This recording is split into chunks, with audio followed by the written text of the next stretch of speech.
Bismillahirrahmanirrahim. Bismillahirrahmanirrahim. Assalamualaikum warahmatullahi wabarakatuh. Selamat berjumpa kembali para sahabat-sahabatku dimanapun Anda berada hari ini. Puji syukur kehadirat Allah Subhanahu wa Ta'ala. Pada kesempatan saat ini saya diberi kesempatan untuk membuat sebuah konten, khususnya para sahabat-sahabat subscriber Padepokan Sang Cahaya dimanapun berada. Semoga saudara-saudara dan sahabatku semuanya selalu sehat selalu dan selalu mendapatkan rahmat dari Allah. Allah bukakan seluruh pintu rezekinya. Allah berikan rezeki yang berlimpah, barokah dunia dan akhirat. Alhamdulillah, pada kesempatan ini saya diberi kesempatan oleh Allah Subhanahu wa Ta'ala untuk membuat satu konten video yang mungkin bisa lebih dikatakan sebagai ungkapan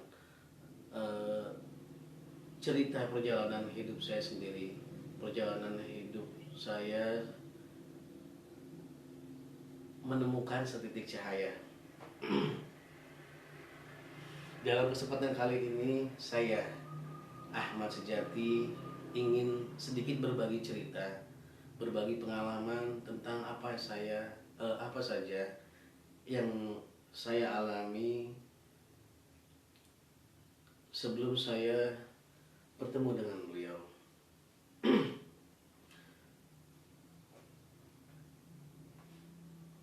Dan kenapa saya harus membuat konten ini? Karena memang apa yang akan saya ceritakan nanti itu ada kaitannya dengan nama padepokan yang saya buat. Jadi kenapa saya harus membuat channel YouTube itu dengan nama Padepokan Sang Cahaya? Nah, karena itu semua berkaitan erat dengan perjalanan panjang saya selama 17 tahun. Mungkin lebih tepatnya 22 tahun. Jadi semenjak saya meninggalkan kota kelahiran saya tahun 98 dan di awal tahun 9 saya mulai pencarian jati diri sampai akhir hari ini. Ada satu nasihat, ada satu tulisan, ada satu wejangan dari beliau, guru kita semua, Sang Hyang Nur Cahyani Nirwana, yang akhirnya bisa menjawab semua pertanyaan-pertanyaan yang ada dalam diri saya. Bisa dikatakan mungkin hari ini saat saya meniatkan untuk membuat konten ini adalah titik balik saya, sehingga saya bisa benar-benar paham siapa jati diri saya, dan bukti bahwa saya memahami tentang jati diri saya tahu apa yang harus saya lakukan saat ini. Insya Allah dengan bimbingan beliau, apa yang akan saya lakukan ke depan bisa menambah nilai khusyuk saya dalam beribadah kepada Allah, untuk menggapai ridho Allah di dalam kehidupan, sisa-sisa kehidupan umur saya ke depan. Dan sebelum saya menceritakan lebih jauh kenapa saya harus membuat konten ini, tadi sudah saya katakan, ini semua terjadi begitu saja setelah saya membaca tulisan beliau yang berisi nasihat, dimana saat saya selesai membaca tulisan beliau itu, air mata saya menetes. Hati saya sangat begitu sedih. Memori otak saya langsung meluncur ke belakang 22 tahun ke belakang, mengingat semua kejadian yang telah saya alami. Kenapa? Secara pribadi, karena nasihat itu saya merasa bahwa itu ditujukan pada saya, untuk saya. Itu yang saya rasakan. Wallahu a'lam bishawab. Nah, lalu di mana kaitannya? Di mana korelasinya bahwa tulisan itu bisa menjawab semua pertanyaan saya? Sebelum saya menceritakan perjalanan panjang hidup saya akan minta izin dulu untuk membacakan isi tulisan dari beliau. Saya akan bacakan sesuai dengan apa yang beliau tulis. Bismillahirrahmanirrahim. Jika di posisi puncak kesuksesan dan kesenangan nafsumu, maka akan sulit sekali dirimu dipindahkan dan dari ketersesatan kepada tempat yang lurus. Karena nafsu cenderung nyaman pada tempat yang dia senangi. Sementara Allah tak ingin engkau celaka, kekal di neraka. Tiada cara lain kecuali Allah mencabut nikmat di mana kamu berada.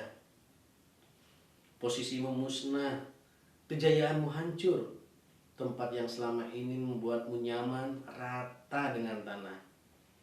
Lalu kau berusaha menciptakan kejayaan yang sama, tapi segala upaya kau lakukan seakan setiap pintu menjadi buntu, setiap jalan hilang tempuhnya.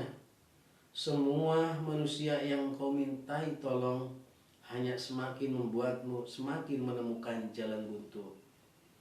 Akhirnya upaya penghabisan kau meratap kepada Allah, tapi tak juga jawaban kau dapat. Seakan Allah tak mau mendengar keluhanmu. Lalu pada siapa lagi kamu mengeluh? Kepada siapa lagi harus mengeluh? Kepadamu seperti dalam dunia yang kehilangan cahaya. Kau tak tahu arah mana harus dituju, timur, barat, utara, selatan, tak tentu, tak kau ketahui arahnya. Bahkan kau seakan tak tahu lagi kaki tanganmu ini milik siapa. Iblis menggelar bisikan tanpa henti, menawarkan solusi-solusi bagaimana cara termudah untuk mati. Seakan diberi gambaran mati saja, nanti juga semua masalah jadi tak ada, karena semua itu adalah masalah hidup. Setelah mati juga semua masalah hidup itu tak akan lagi mengikuti. Lalu Allah memberimu cahaya dengan isyarat. Cahaya jauh, bahkan kau pun merasa ragu. Adakah dalam setik cahaya yang jauh itu ada jalan keluar dari kegelapan yang sungguh sangat menyiksa?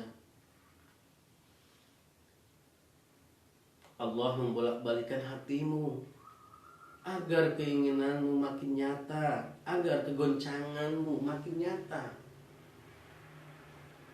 dan berani mengambil langkah pasti bahwa untuk menuju ke arah jalan terang itu tak seharusnya ragu.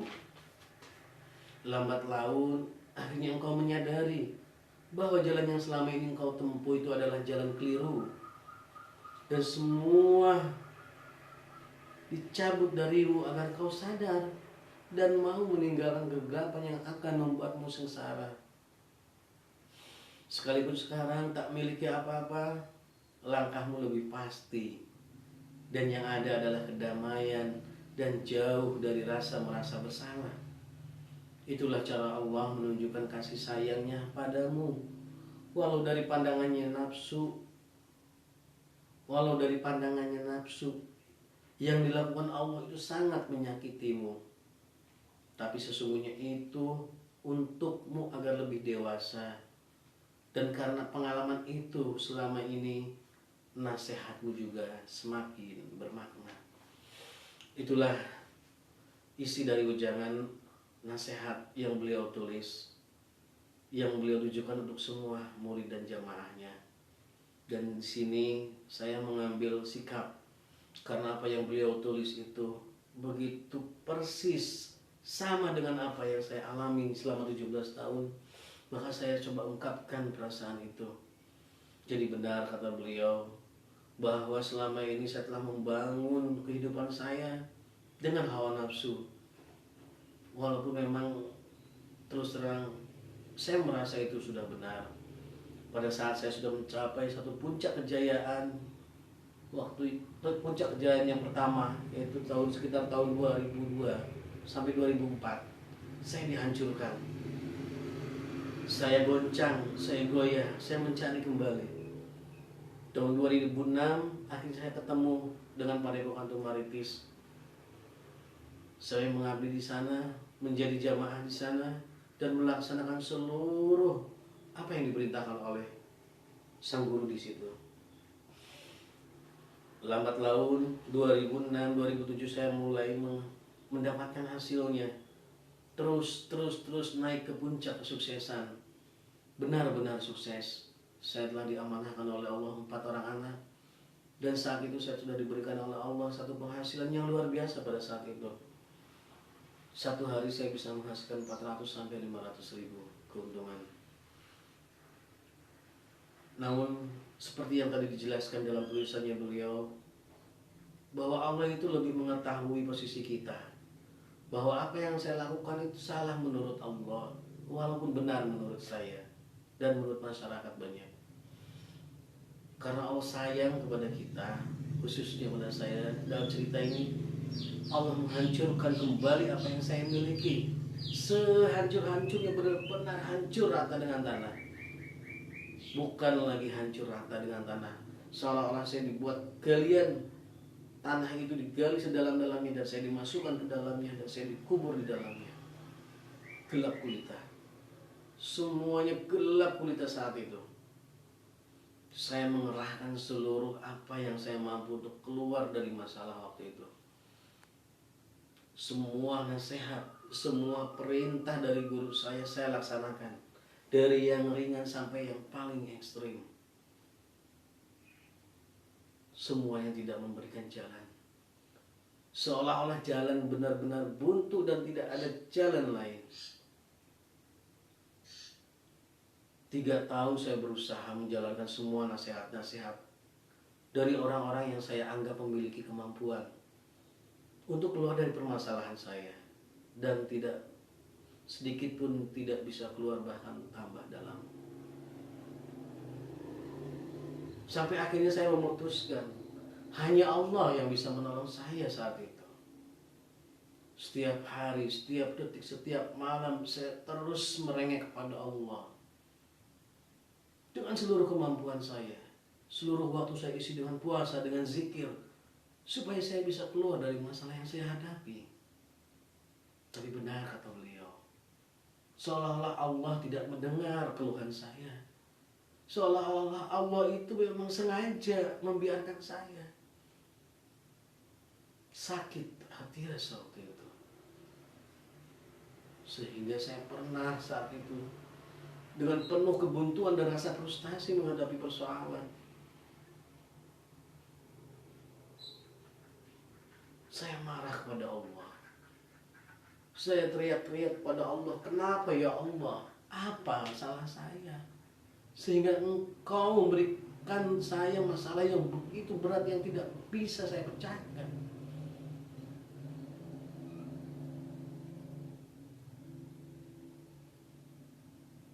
Seperti itulah, seperti itu kenyataan yang saya hadapi.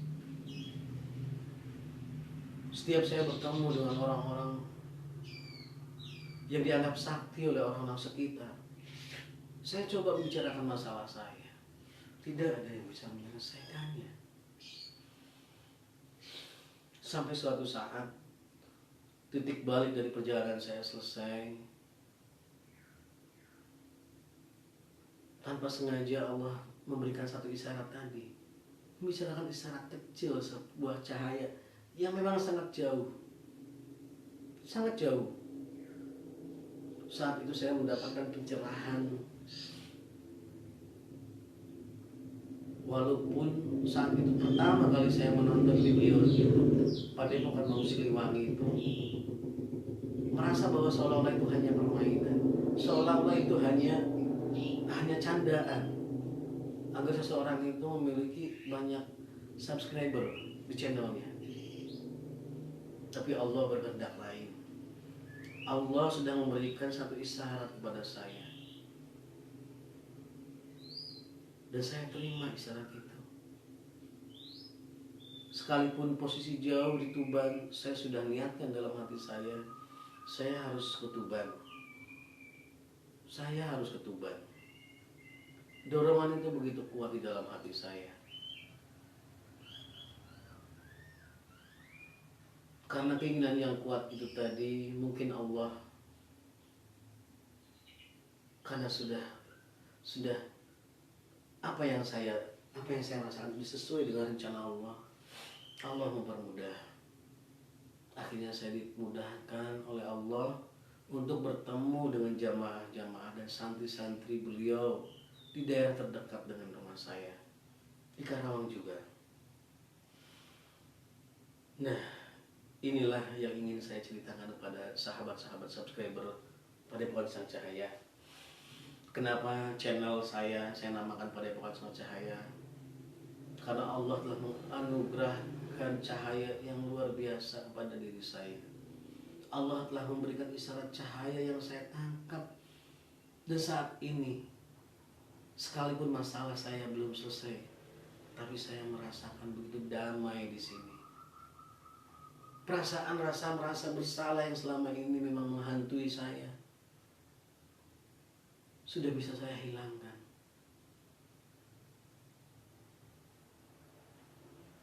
Terima kasih Sang Hyang Nur Cahaya Nurwana yang telah membimbing saya, yang telah menerima saya di dalam barisannya. Saya mohon pada beliau untuk terus membimbing saya dan dikuatkan saya di istiqomah di dalam amaliyahnya. Dan saya juga berharap kepada seluruh subscriber Padepokan Sang Cahaya, mungkin perjalanan hidup Anda juga ada yang seperti saya, yang tidak bisa sama sekali memecahkan satu persoalan, padahal persoalan itu sangat kecil. Ternyata di balik sulitnya kita menyelesaikan masalah, Allah memiliki rencana lain. Ternyata di balik itu semua Allah itu sayang kepada kita. Di balik itu semua Allah itu punya suatu rencana yang indah buat kita. Saking sayangnya Allah kepada kita, Allah tidak ingin kita berada di dalam neraka. Allah tidak ingin kita selalu berada dalam kegelapan. Puji syukur ya Allah, Engkau telah memberikan hamba cahaya ya Allah. Mudah-mudahan video yang saya buat ini bisa memberikan satu pencerahan buat saudara-saudaraku yang lain. Kalaupun cerita saya ini sama sekali tidak memiliki manfaat untuk saudara, mudah-mudahan menjadi nilai ibadah buat saya, sebagai bukti rasa syukur saya bahwa saat ini alhamdulillah, puji syukur kepada Allah, saya telah diberi kesempatan oleh Allah untuk berada di jalan yang lurus, berada di dalam barisan beliau Sang Hyang Nur Cahaya Nurwana. Salam takdim saya kepada beliau.